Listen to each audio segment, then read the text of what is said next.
The Archive of Echoes. I never believed in haunted houses until I bought one.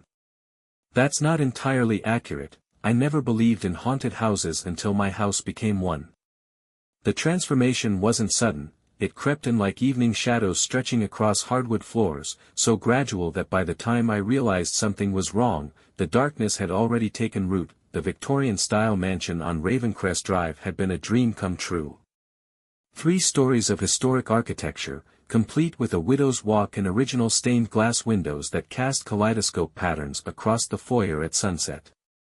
The real estate agent mentioned its colorful history, with a practiced smile, but I was too enchanted by the hand-carved banister and crown molding to pay attention to the warning hidden in her words. The first incident occurred exactly 43 days after I moved in. I remember the precision of that number because I'd been counting the days since my divorce was finalized, marking each morning with a neat X on the kitchen calendar. That evening, I was sitting in my study, formerly the house's library, when I heard it, a whistle, not the cheerful kind that accompanies a happy tune, but a long, low sound that seemed to emerge from the walls themselves. It reminded me of wind through a keyhole, except there was no wind that night. The autumn air outside was dead still, and all the windows were sealed against the October chill that I set down my book and listened. The whistle came again, this time with a musical quality that made the hair on my arms stand on end. It moved, there's no other way to describe it, from one wall to another, circling the room like an invisible presence marking its territory. "Hello?" I called out, immediately feeling foolish. The house answered with silence, but it was a different kind of silence than before. It felt aware. Anticipatory. That's when the first door opened. That I'd been meticulous about closing doors since moving in, partly because it helped with the heating bill and partly because open doors reminded me of my ex-wife's habit of leaving them ajar, one of many small irritations that had contributed to our slow-motion collapse. The door to the hallway swung open with the deliberate motion of someone invisible pushing it, the antique hinges singing a soft, creaking melody. I stood up, my heart hammering against my ribs. "Is someone there?" My voice sounded thin and uncertain in the heavy AIR.NO response, but as I watched, paralyzed between fight and flight, the brass doorknob to my study's closet began to turn. Slowly. Deliberately. The mechanism's internal components clicked one by one, like the tumbling of lock pins. I'd installed new locks on every door when I moved in, another post-divorce security measure. I knew with absolute certainty that this particular closet door was locked. Yet it opened, swinging inward to reveal the darkness beyond. From somewhere upstairs came the distinctive sound of footsteps. Not the random creaks and groans of an old house settling, but the measured pace of someone, or something, walking across the master bedroom floor. Each step aligned perfectly with my pulse, which had begun to race. The rational part of my mind scrambled for explanations, old house acoustics, unfamiliar settling patterns, maybe a draft I hadn't noticed before. But deeper down, in the primitive part of my brain that still remembers what it was like to be prey, I knew I was no longer alone in my house. The whistling started again, closer now, accompanied by a drop in temperature so sudden my breath clouded in front of my face. The sound formed a pattern, 3 long notes followed by 2 short ones, over and over, like a signal or a summons. I reached for my phone with trembling fingers, though I had no idea who to call. What would I say? That my house was having a musical episode? That doors were opening themselves? That I could hear phantom footsteps in rooms I knew were empty? The overhead light flickered once, twice, then stabilized. In that brief moment of darkness, I saw something move in the corner of my vision, a shadow deeper than the others, with edges that seemed to pulse and breathe. That was the moment I knew, with bone-deep certainty, that I had made a terrible mistake in buying this house. Not because it was old, or needed work, or carried the emotional weight of my fresh start after the divorce. No, I had made a terrible mistake because I had unknowingly purchased a home that wasn't for sale, at least, not to human buyers. The house on Ravencrest Drive belonged to something else, something that had been waiting patiently for decades, perhaps centuries, for someone like me to walk through its doors. And now it was letting me know I wasn't welcome. That first night was just the beginning. I tried to convince myself it had been a momentary lapse in sanity, a combination of stress, isolation, and an overactive imagination. But the house had other plans for maintaining my awareness of its presence. The following morning, I woke to find every cabinet door in the kitchen standing open, their dark mouths gaping at me like dozens of silent screams. The air smelled wrong, musty and thick with the scent of wet earth and decay, though there wasn't a trace of moisture anywhere. Most disturbing of all was the perfect symmetry of it. Each door was open to exactly the same angle, as if measured with architectural precision. That I spent an hour closing them all, my hands trembling as I pushed against the solid wood. Each door seemed to resist slightly, like pushing against an invisible tension.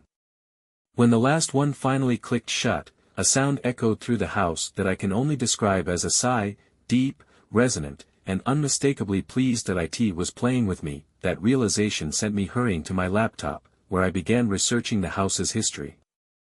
The property records were surprisingly sparse for a home of its age, with conspicuous gaps in ownership records every few decades. More telling were the local newspaper archives, which revealed a pattern I should have noticed sooner. No one had ever lived in this house for more than 13 months. The articles were maddeningly vague about why previous owners left. There were oblique references to unusual occurrences and unforeseen circumstances, but nothing concrete.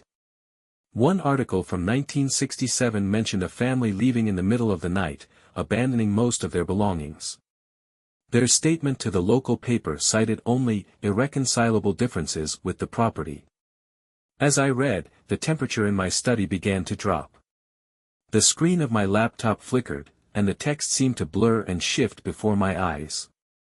Words began to rearrange themselves, forming new sentences. You shouldn't be looking. Some secrets want to stay buried. Close the window before it's too late. I slammed the laptop shut, but the whistling started again, that same pattern of 3 long notes and 2 short ones. Only this time, it was accompanied by something new, the sound of children laughing. It echoed from somewhere deep within the walls, playful at first, then slowly transforming into something that made my blood run cold. The laughter became higher, sharper, taking on a hysterical edge until it was indistinguishable from screaming. The chandelier above my desk began to sway, its crystals tinkling like ice in a glass. Shadows stretched and contracted along the walls, moving against the natural fall of light. And then I saw it, a handprint appearing on the inside of my window, as if pressed into gathering condensation. But this condensation was dark, rusty brown, and it spread from the handprint in thin rivulets that traced their way down the glass stem. My phone rang, startling me so badly I nearly fell out of my chair. The caller ID showed my ex-wife's number, but when I answered, the voice on the other end wasn't hers. It was a chorus of whispers, speaking in perfect unison. Why did you come here? Why did you wake us? What makes you think you can leave? The line went dead, and in the silence that followed, I heard the distinctive sound of every door in the house unlocking simultaneously. One by one, they began to open and close, faster and faster, creating a rhythm like a frenzied heartbeat. The temperature continued to plummet until I could see frost forming on the window around that terrible handprint. I ran from the study, only to find myself in a house that seemed to have rearranged itself. The hallway stretched longer than I remembered, the walls breathing in and out with ancient malevolence. Family photos I'd hung now showed different faces, gaunt, hollow-eyed figures that turned to watch me as I passed. That night, I discovered something impossible about my house, a room that didn't exist in the blueprints. I'd memorized every inch of the floor plan during renovation planning, but as I fled down the corrupted hallway, a door appeared where there should have been only solid wall. It was older than the others, its wood dark with age and carved with symbols that seemed to writhe and shift when I tried to focus on them. The door opened before I could touch it. The room beyond defied physics. It stretched far deeper than the house's exterior walls should have allowed, disappearing into shadows that my flashlight beam couldn't penetrate.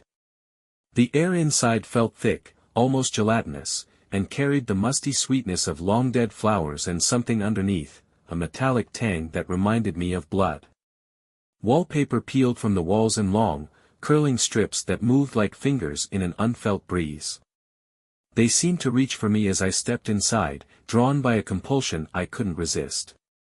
The floor creaked beneath my feet, but the sound was wrong, too hollow, too resonant, as if the room extended infinitely downward.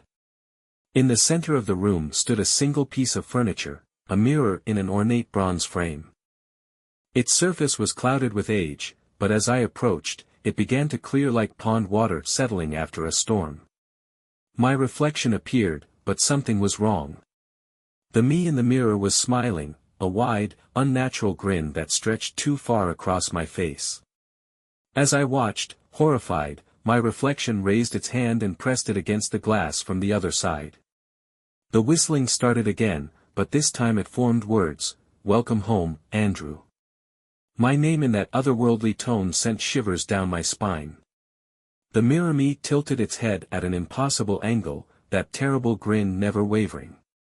Behind my reflection, I could see others gathering in the impossible depth of the mirror room. Shadow figures with glowing eyes, their forms rippling and flowing like smoke underwater. They pressed closer, reaching with two long fingers toward the barrier of the glass. I tried to step back, but my feet wouldn't move.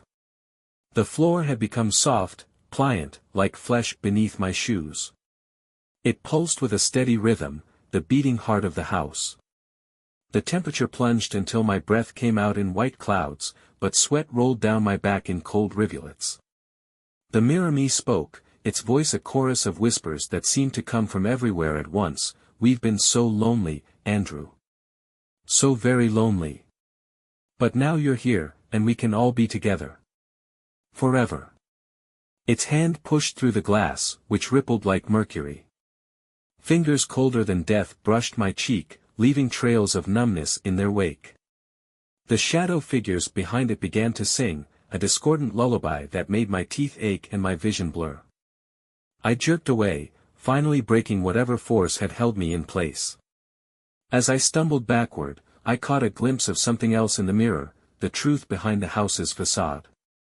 What I saw in that moment defied description, a geometry of horror that my mind refused to process.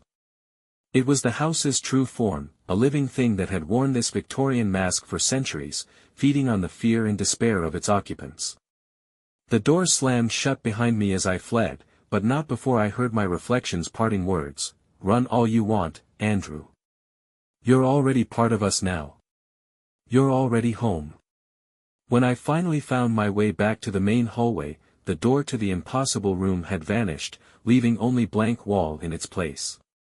But I could still feel the cold spot on my cheek where those otherworldly fingers had touched me, and in every mirror I passed, my reflection seemed to move just a fraction of a second too late. Sleep became impossible after my encounter with the mirror room.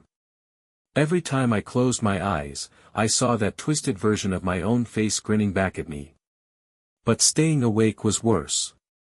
The house had grown bold, as if my acknowledgement of its true nature had given it permission to drop all pretense. The whistling never stopped now. It threaded through the walls like poison in veins, sometimes barely audible, sometimes rising to a fever pitch that made my skull vibrate. But it was the words hidden in that otherworldly sound that truly haunted me, fragments of conversations I'd had with my ex-wife, secrets I'd never told anyone, thoughts I'd barely acknowledged to myself. I took to walking the halls at night, trying to map the house's shifting geography. Rooms would appear where they hadn't been before, only to vanish when I turned around. The staircase to the third floor now had 13 steps one moment and 22 the next. Time became fluid. I'd enter a room at midnight and emerge hours later to find only minutes had passed, or vice versa. One particular night, I found myself drawn to the kitchen. The linoleum floor was ice-cold beneath my bare feet, and moonlight filtered through the windows in patterns that didn't match the external architecture. The cabinets were breathing, a subtle in-and-out motion that I might have dismissed as imagination if I hadn't already seen too much to deny. The sink was full of dark water that hadn't been there when I'd gone upstairs. As I watched, something broke the surface, a pale hand, reaching upward with deliberate slowness. Water trickled between its fingers, but it wasn't water at all. It was too thick, too dark, and it moved against gravity, crawling up the arm like living ink. I couldn't look away. The hand beckoned, one finger at a time, and the whistling in the walls changed its tune. The new melody was familiar, a lullaby my mother used to sing, but distorted, wrong. Each note felt like a needle sliding under my skin.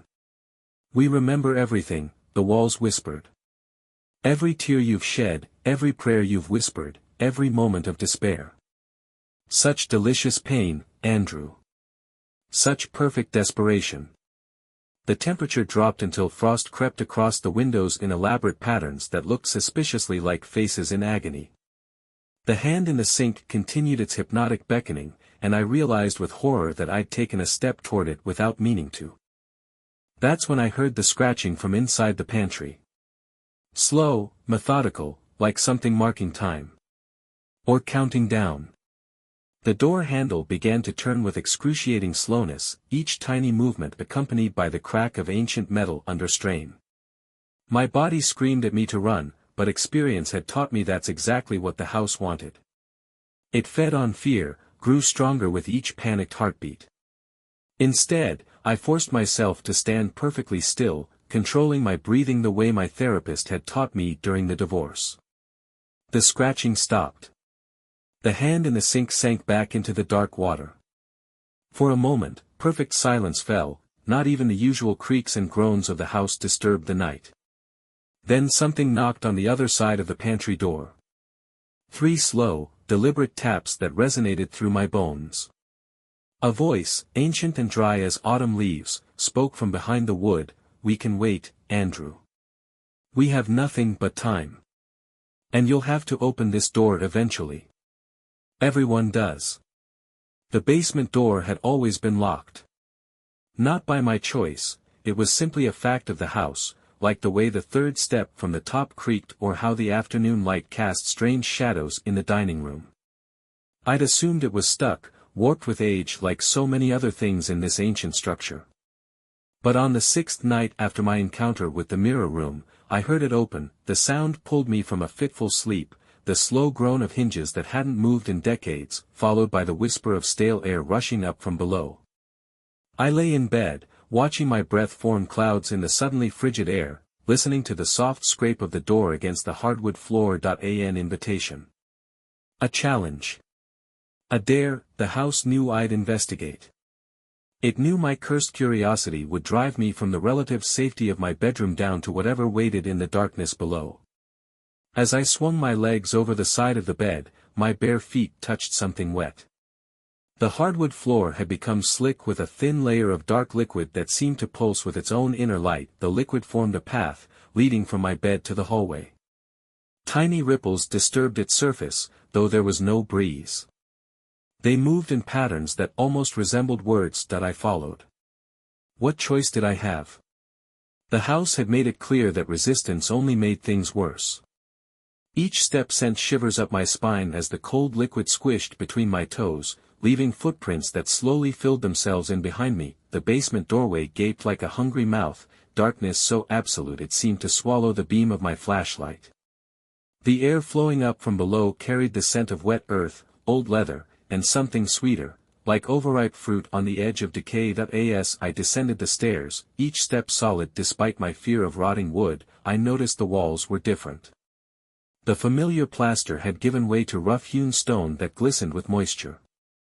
My flashlight beam caught strange markings carved into the rock, symbols similar to those I'd seen on the door to the impossible room, but older, cruder, as if carved by desperate hands. The temperature dropped with each step until my joints ached with cold, but the air felt thick, almost resistant, like moving through invisible cobwebs. The whistling started again, but this time it came from below, rising up through the stone like the voice of something buried and ancient. At the bottom of the stairs, my flashlight revealed a scene that defied explanation.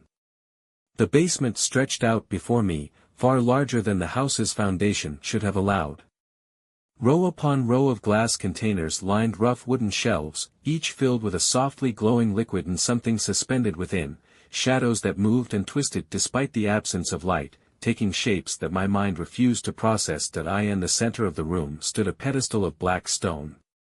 Atop it sat a leather-bound book, its cover unmarked except for a single symbol that seemed to writhe and pulse with a light of its own.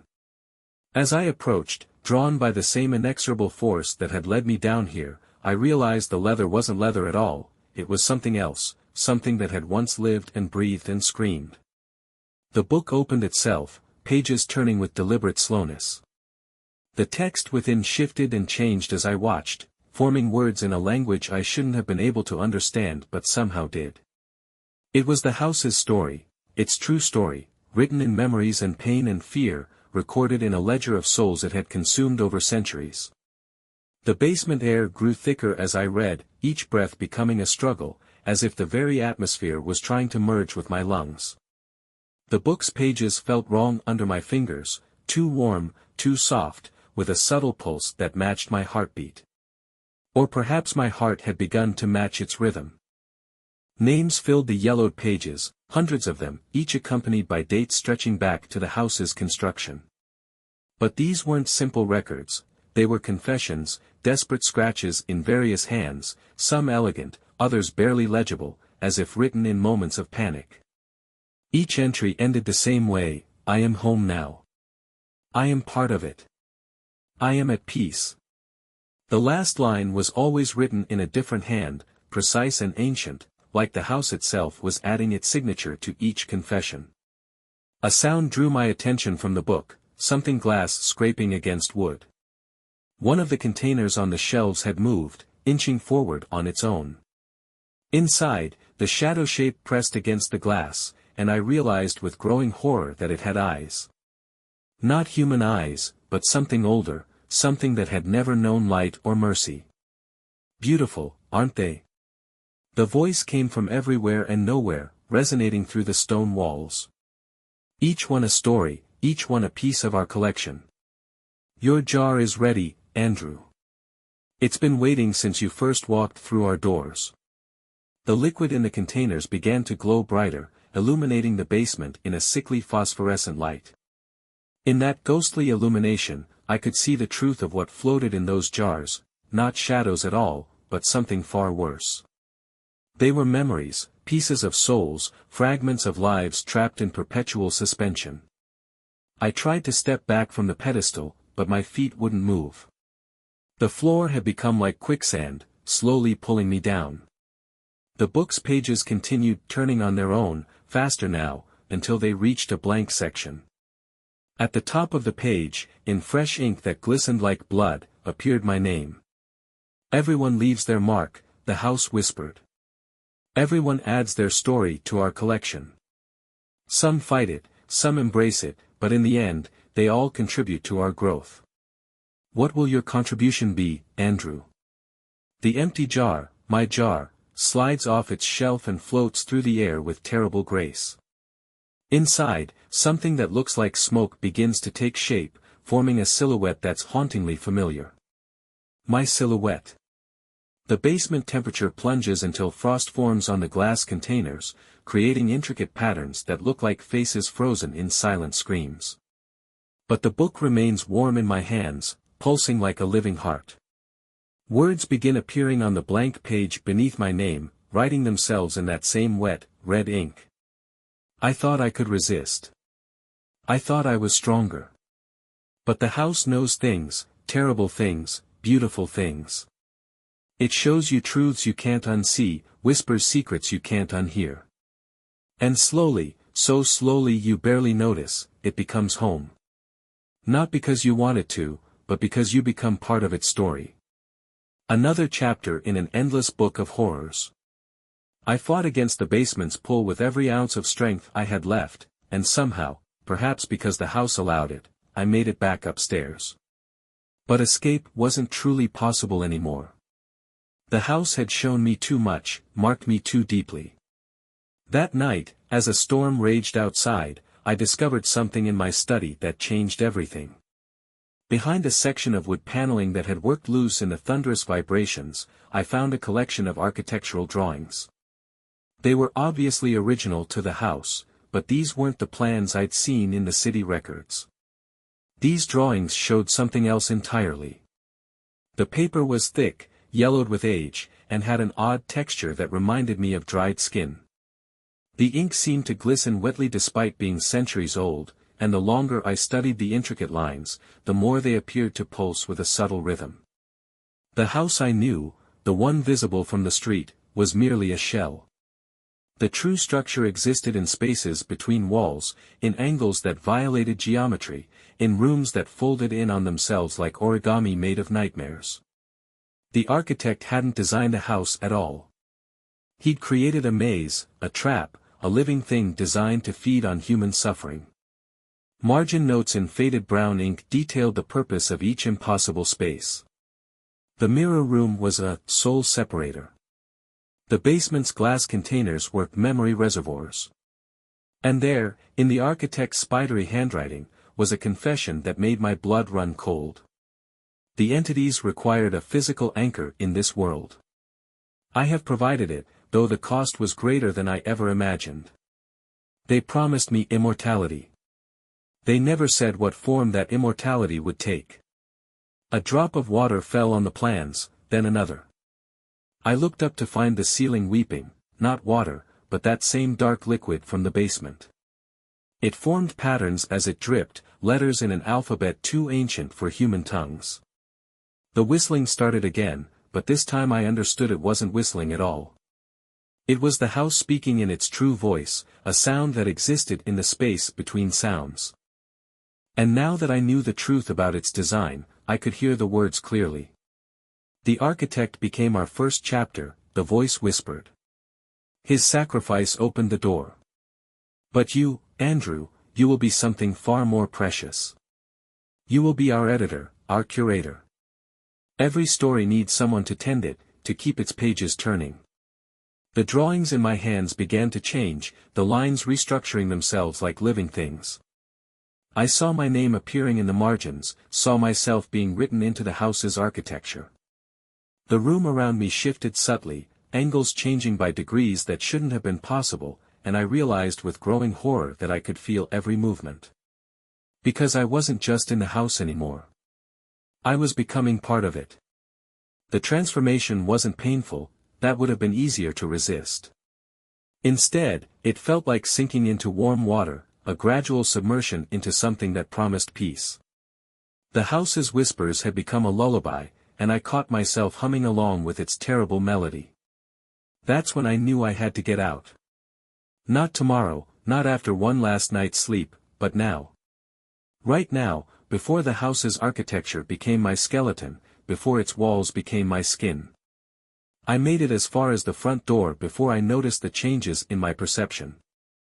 I could feel every footstep on my floors now, every vibration resonating through my newfound awareness. The house's heartbeat had synchronized with my own, and separating the two rhythms seemed impossible. The door handle was cold under my fingers, but something else was wrong.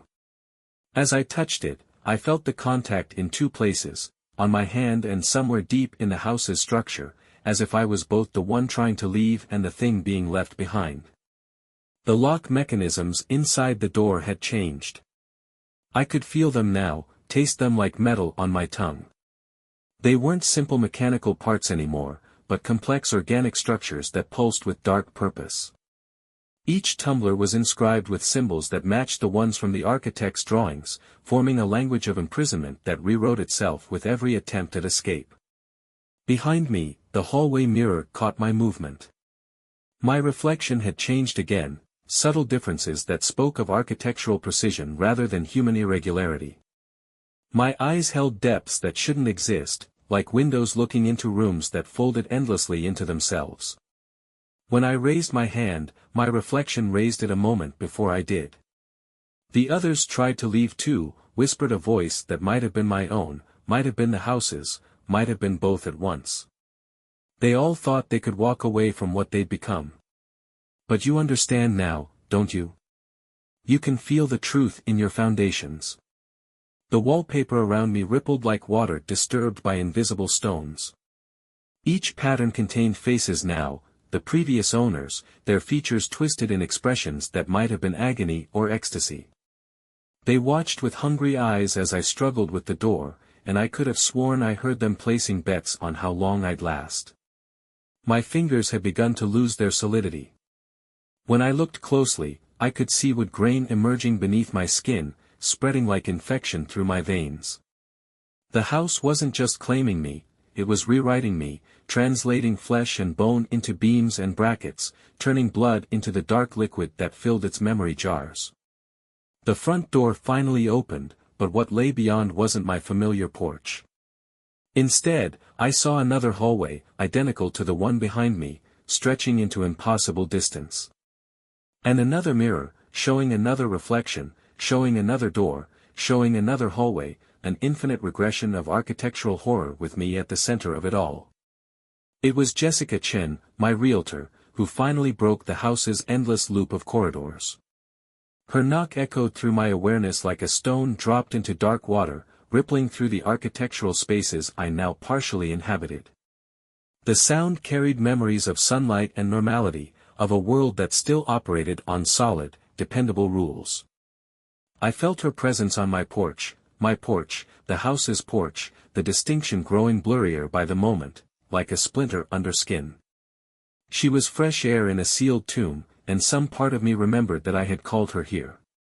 Before the basement, before the book, before I started feeling the weight of every footstep on my floorboards as if they were pressing against my own bones. The house's reaction was immediate. The walls around me shifted, trying to realign into more normal configurations. Mirrors that had shown impossible depths suddenly reflected ordinary scenes.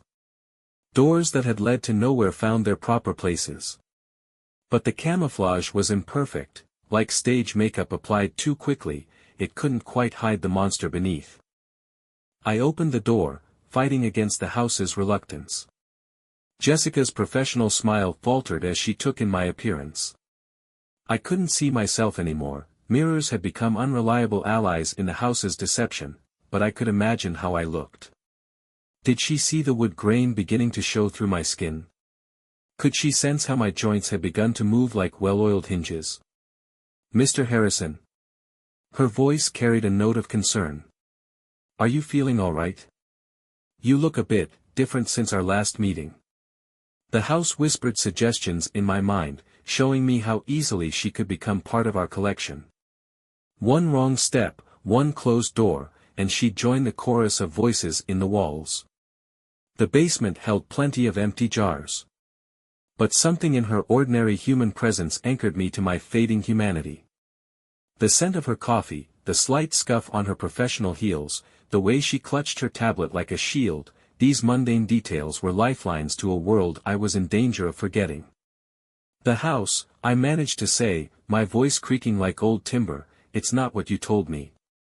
She stepped into the foyer, and I felt her weight settle into my foundations. The house purred with anticipation. Through the walls, I could hear the basement jars clinking gently against each other, like wind chimes announcing a coming storm. What do you mean? She asked, but her eyes had already caught something wrong, perhaps the way the shadows pooled too deeply in the corners, or how the ceiling seemed to breathe when she wasn't looking directly at it. I wanted to warn her, to tell her to run. But the house was working its influence through me now, using my voice like another architectural feature. You should see the improvements I've made, I heard myself say, even as my remaining humanity screamed in protest. Especially in the basement.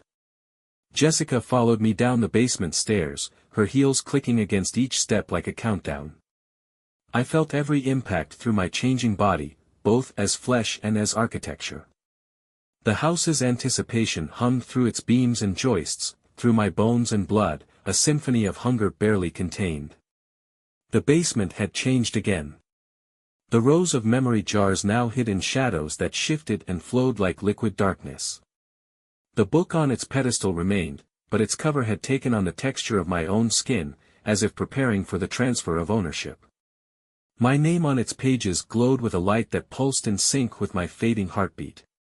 Mr. Harrison, Jessica's voice wavered as she reached the bottom step. Something's wrong here. The basement isn't like this in the official plans. The house laughed through my mouth, a sound like splintering wood. Plans change, I heard myself say. The house adapts. Grows. Learns. Just like I have. The temperature plunged. Frost crystals formed on Jessica's tablet, spreading in patterns that matched the architectural symbols from the hidden drawings. She tried to back away, but the stairs had vanished, replaced by a smooth wall that rippled like disturbed water. But then she did something unexpected. She reached into her bag and pulled out a weathered envelope, yellow with age. I knew something was wrong when you called. The same thing happened with the Hendersons in '86. And the Whitakers in '52. And the original owner, Charles Blackwood, in 1897. The house's confidence faltered. I felt it in my foundations, a tremor of uncertainty that ran through wood and stone and flesh. Jessica's words carried power, the power of knowledge, of truth, of history documented beyond the house's ability to corrupt. Every real estate agent in this town passes down a warning, she continued, opening the envelope. Inside was a page torn from something much older than the architect's plans. We're supposed to watch for the signs. The calls to sell after exactly 13 weeks. The changes in the owner's appearance. The way the house seems different every time we visit. The basement air grew thick with resistance as she unfolded the page. The symbols on it glowed with their own light, but unlike the house's sickly illumination, this was clean and sharp as morning sun. It's a binding, she said. Not to trap the house, but to free those it's taken. Your predecessor left it for us, in case the house ever grew strong enough to try again. The words she began to read tore through the house's carefully constructed reality like lightning through storm clouds. I felt it in every transformed cell of my body, every altered beam and board. The house screamed through all its impossible geometries, a sound that existed in dimensions beyond human comprehension. The memory jars shattered one by one, releasing their captive shadows. They swirled around us like a tornado of lost souls finally finding their way home. The book on the pedestal burst into flames that burned away centuries of collected suffering. I felt myself being pulled in two directions, part of me still bound to the house's dying architecture, part of me remembering what it meant to be human. The choice, I realized, had always been mine. The house hadn't transformed me, it had only made me believe it could. As Jessica spoke the final words of the binding, reality shuddered and reformed. The basement became just a basement, the house just a house. The whispers in the walls faded to ordinary settling sounds, and the mirrors reflected only what was real. But as I followed Jessica up the now ordinary stairs, I caught a glimpse of movement in the last intact memory jar. My own reflection watched me leave, its features arranged in that too wide smile, and I heard a final whisper. Until next time, Andrew. Some stories never truly end.